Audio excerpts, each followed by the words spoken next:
Hello, students. Let us discuss today the causes of economic problem. चलिए अब आज हम लोग डिस्कशन करते हैं इकोनॉमिक प्रॉब्लम्स के कॉजेस। इकोनॉमिक प्रॉब्लम्स की मूल कारणটা সেটা আমরা ডিসকাস করি। The three main causes of economic problems are causes of economic problems: unlimited human wants, असीमित मानव की चाहते। दूसरा है लिमिटेड इकोनॉमिक रिसोर्सेस, सीमित आर्थिक संसाधन। एंड थर्ड है ऑल्टरनेटिव यूजेस ऑफ रिसोर्सेस, एक ही रिसोर्स के, एक ही साधन के कई सारे काम हैं, कई सारे काम में लाए जा सकते हैं। जैसे अगर आपके पास क्या कहते हैं कार है, तो कार से आप कहीं घूमने जा सकते हैं, कार को भाड़ा में लगा सकते हैं, कार को परमानेंटली किसी कंपनी को भाड़ा में दे सकते हैं, या कार का ड्राइवर बन के आप खुद चला सकते हैं, भाड़ा में कमा सकते हैं। उसी तरह से पानी है, पानी का ऑल्टरनेटिव यूजेज है, आप पीने के में प्रयोग कर सकते हैं, खाना बनाने में प्रयोग कर सकते हैं, सफाई करने में प्रयोग कर सकते हैं, सिंचाई करने में प्रयोग कर सकते हैं। तो कैसे किस में प्रयोग करें? तो three causes of economic problems are unlimited wants, limited resources, alternative uses। तो चलिए देखते हैं पहला क्या है। ह्यूमन wants are unlimited, मानव की चाहत, इच्छाएं, demand unlimited. Human beings have wants which are limited, मानव जीवन की इच्छाएं, आवश्यकताएं असीमित है। Human wants want to consume more of better goods and services has always been increasing। मतलब मानव मनुष्य की जो चाहत रही है कि हम ज़्यादा से ज़्यादा गुड्स हर हमेशा कंज्यूम करते रहे, ये उसकी चाहत कभी ख़त्म नहीं होती है। उसकी चाहत दिन पर दिन बढ़ती रहती है कि कैसे गुड्स का कंजम्पशन वो दिन दुना रात चौगुना बढ़ाते रहे, नए नए चीज़ों को प्रयोग करते रहे, कुछ नया बन के आए। ये उसकी चाहत कभी ख़त्म नहीं होती है।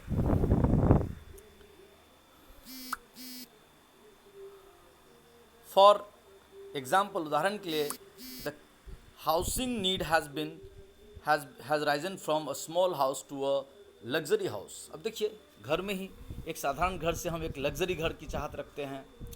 The need for means of transportation has gone up from scooters to cars etcetera.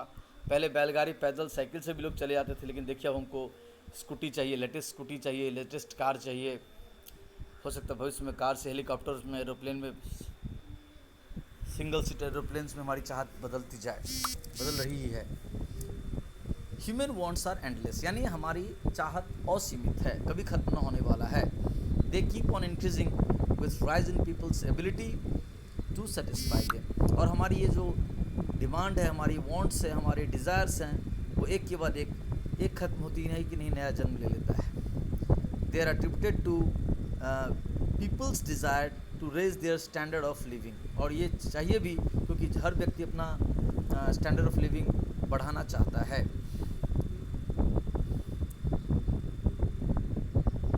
Living और कंफर्ट्स एंड एफिशिएंसी, अपना आराम, अपने जीवन को आराम देना चाहता है, और एफिशिएंसी, अपनी कार्य क्षमता बढ़ाना चाहता है। इसीलिए आदमी के अनलिमिटेड वांट्स है। दूसरा, human tendency to accumulate things beyond their present need. अभी वर्तमान ज़रूरतों से ज़्यादा मनुष्य चाहता है अपने पास बहुत से अधिक धन, बहुत से अधिक हीरा, माने जेवर जेवरात, घोड़ा, मकान, कपड़ा लत्ता, सब ज़रूरत से ज़्यादा अपने पास इकट्ठा कर लेना चाहता है। तीसरा है multiplicative nature of some wants. Example, buying a car creates want for money, many other things like petrol, driver, car parking place, safety locks, spare parts, insurance etc। मतलब मल्टीप्लिकेटिव वांट्स का मतलब होता है कि अगर एक चीज़ चाहिए तो उसके साथ दूसरी चीज़ें भी चाहिए। अगर आप बिल्डिंग बनाना चाहते हो तो बिल्डिंग बनाने के लिए आपको क्या चाहिए? ईंट चाहिए, ईंट ही से नहीं होगा, सीमेंट चाहिए, सीमेंट से नहीं होगा, सैंड चाहिए, सैंड हो गया, गिट्टी स्टोन चिप्स चाहिए, आयरन चाहिए, फर्नीचर वुड चाहिए, फिर मिस्त्री चाहिए।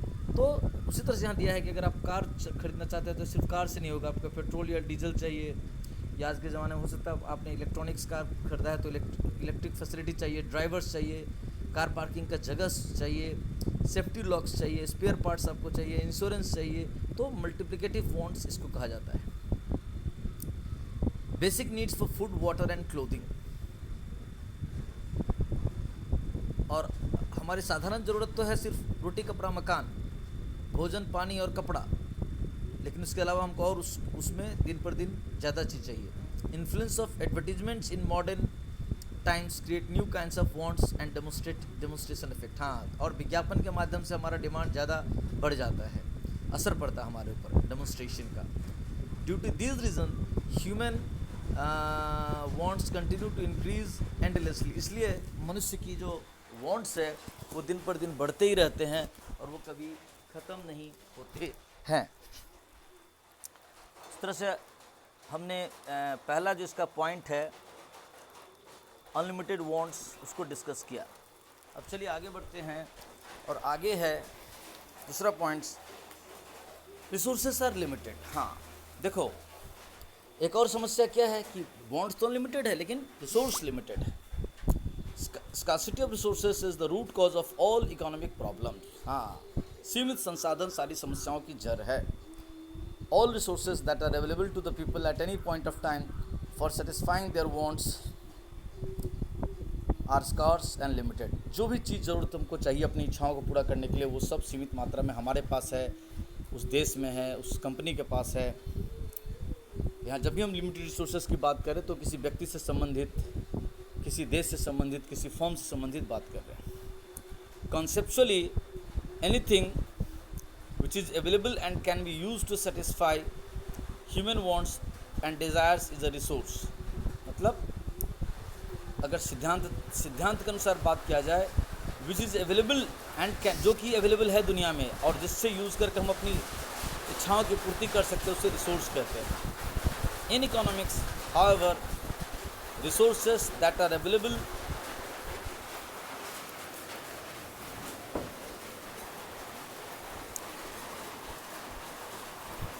क्या था,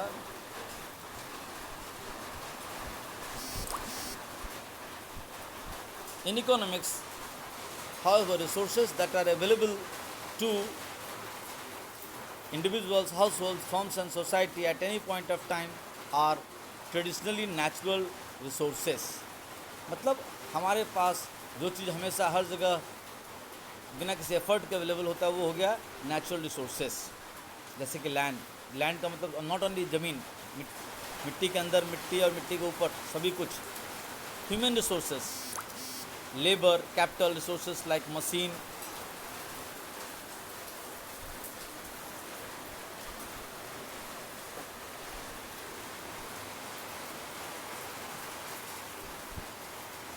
machines, building etc. And entrepreneurship are scarce. ये सब सीमित हैं, यानी जितने लेबर चाहिए फैक्ट्री में वो जिस क्वालिटी के हिसाब से जो चाहिए वो स्कार्स है, जिस क्वालिफिकेशन से हिसाब से चाहिए वो स्कार्स है। चाहे कैपिटल हो वो स्कार्स है, जितना मशीन चाहिए, जिस क्वालिटी का मशीन चाहिए वो जितना चाहिए उतना नहीं मिल रहा है। जिस तरह के बिल्डिंग चाहिए, जितनी मात्रा में चाहिए, जितने रूम्स चाहिए, जितने फ्लोर्स चाहिए, वो सीमित है। Resource scarcity is a relative term. हाँ, अब देखिए रिसोर्स की स्कार्सिटी एक रिलेटिव टर्म है, उसको रिलेट करना पड़ेगा। जैसे अगर हम किसी व्यक्ति के हिसाब से चाहें तो रिसोर्स अपना बढ़ा सकता है, ज़मीन ज़्यादा खरीद सकते हैं, लेकिन ज़मीन खरीदने के लिए पैसा चाहिए। लेकिन पूरे देश में ज़मीन की मात्रा फिक्स है। देखिए यहाँ पर क्यों बोला resource is a relative term, देखते हैं। It implies that resources are scarce in relation to the demand of resources, demand for resources, यानी जिस रिसोर्स की डिमांड है उस तुलना में वो स्कार्स है। The scarcity of resources is the mother of all economic problems. इसीलिए संसाधनों की सीमित मात्रा ही सारी आर्थिक समस्याओं की जड़ है। It forces people to make choices, इसीलिए व्यक्ति को चॉइस करना पड़ता है क्या करे क्या ना करे। और तीसरा और अंतिम काउजेज है इकोनॉमिक प्रॉब्लम का, वो है resources have alternative uses. Resources are not only scarce in supply but they have alternative uses. मतलब एक संसाधन एक ही काम में नहीं आता है, एक से अधिक काम में प्रयोग लाते हैं। एक तो संसाधन सीमित है, दूसरा उसके एक से अधिक काम में प्रयोग ला सकते हैं। जैसे यहाँ देखिए आगे क्या लिखा है, some resources cannot be use for more than one purpose at a time. एक साथ में एक संसाधन को एक से अधिक काम में नहीं लिया। जैसे अगर आपके पास 100 रुपया है तो आप उसको बहुत सारे वेरियस अल्टरनेटिव पर्पसेस में buying petrol, notebook, ice cream, burger, cold drink etcetera में साथ साथ नहीं लगा सकते, या फिर सबका कोटा डिवाइड करना पड़ेगा कि कौन चीज़ कितना खरीदे। Similarly an area of land can be used for farming और एज अ प्ले ग्राउंड। इसी तरह से अगर आपके पास कोई ज़मीन का टुकड़ा है तो या तो आप उसको खेती के काम में यूज़ करो, या प्ले ग्राउंड में लगने दो, या हाट लगाने दो, या स्कूल बनने दो, या कॉलेज बनने दो, या हॉस्पिटल बनने दो। सभी कुछ उसी सेम ज़मीन के टुकड़े पर नहीं हो सकता है। But return on the area of a land or utility of putting ₹100 is various usages varies according to the use of the concerned resources. मतलब अब ये जो 100 रुपया को अलग अलग कामों में लगाना था, या किस काम में लगाना था, या ज़मीन का टुकड़ा था जो अलग अलग कामों में प्रयोग, किस काम में प्रयोग करें या एक से अधिक काम में प्रयोग करें, ये भी एक समस्या है।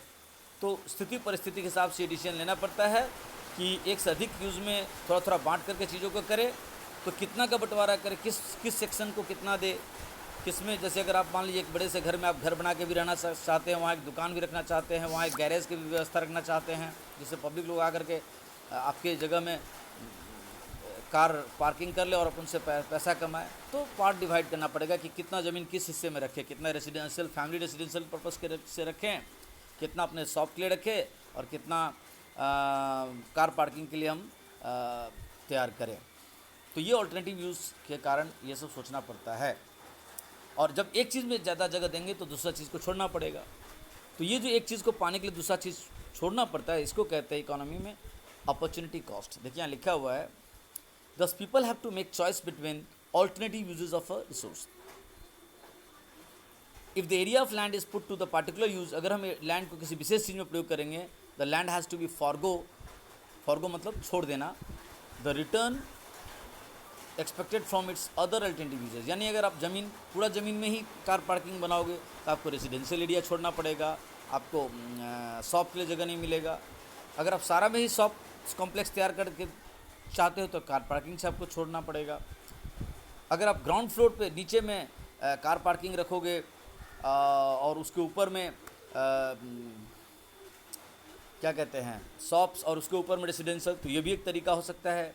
तो ये एक चीज़ को पाने के लिए एक चीज़ छोड़ना, या कैसे ज़मीन को अलोकेट किया जाए, ये प्रॉब्लम रहता है। तो एक चीज़ को पाने के लिए जब एक चीज़ को छोड़ते हैं तो this is called opportunity cost.